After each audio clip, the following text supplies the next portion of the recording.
Tomorrow marks 50 years since NASA launched Skylab from an unmanned rocket, bringing forth a new era of space study. Now, Skylab was the United States' first space station, which would house astronauts for a long periods of time.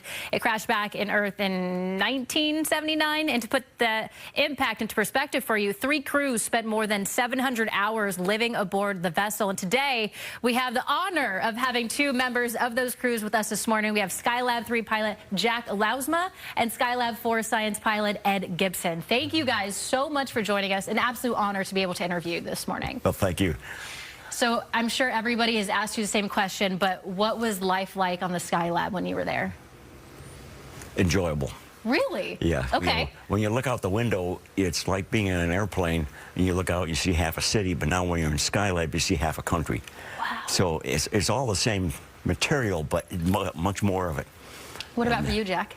Never get tired of looking at the Earth. As you go along, you see the deserts and mountains and the oceans and the lakes and population centers and so forth. And when you're inside, you just sort of being like in a train where the view is going by the window. But when you go out and do a spacewalk, then it's like being on the locomotive, and you just see everywhere, and it's just a beautiful sight. Yeah. And it never gets tiring. You want to stay out as long as you can. You say, I've got more work to do, even if you don't. And so doing a spacewalk, I think, is the ultimate in being on a space station like the Skylab. And talking about your work here, what was your 2's mission? Well, the Skylab had three general areas. We looked at the Earth, we studied it ourselves, and then we did some other science, medical, as well as other science. Yeah. So each of those missions specialized in those areas, depending upon who was on board. And what about you, Jack? We had 50 or 60 experiments on all of our flights, and they were focused mostly on solar, studying the sun in a way you can't do it from the Earth, because a lot of the information that comes from the sun is absorbed in the atmosphere, and we don't get all of it down here. But up there, we get 100% of it.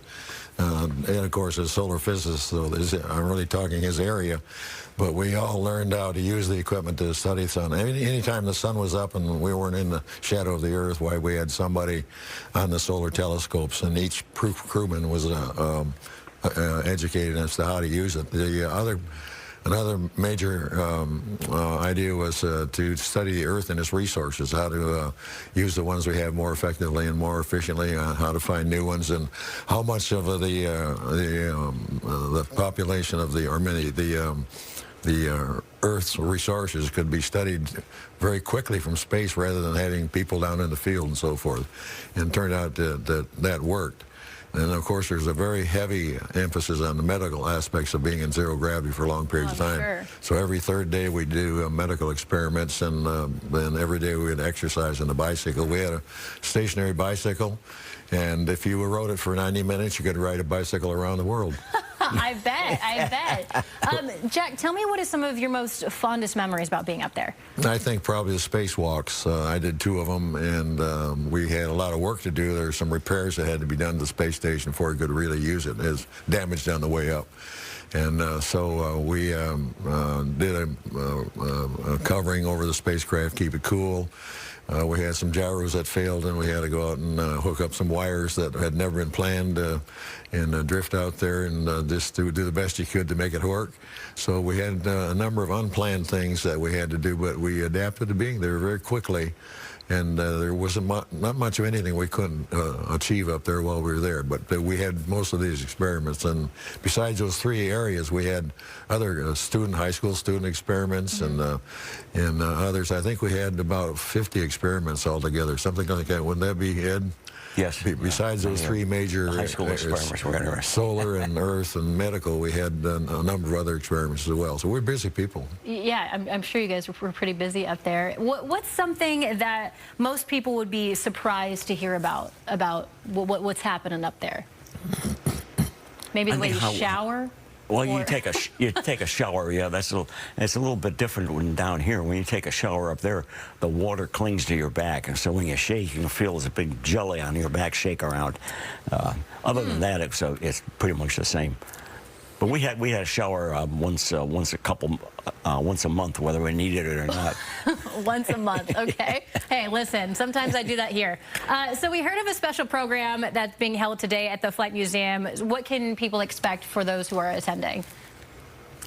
Well, yesterday we talked with some people over there, and what was really gratifying is that the people were all highly enthusiastic, and they understood space, and they even understood Skylab. So the people we normally talk to don't have that background. So this is really enjoyable, and I expect the same thing this afternoon.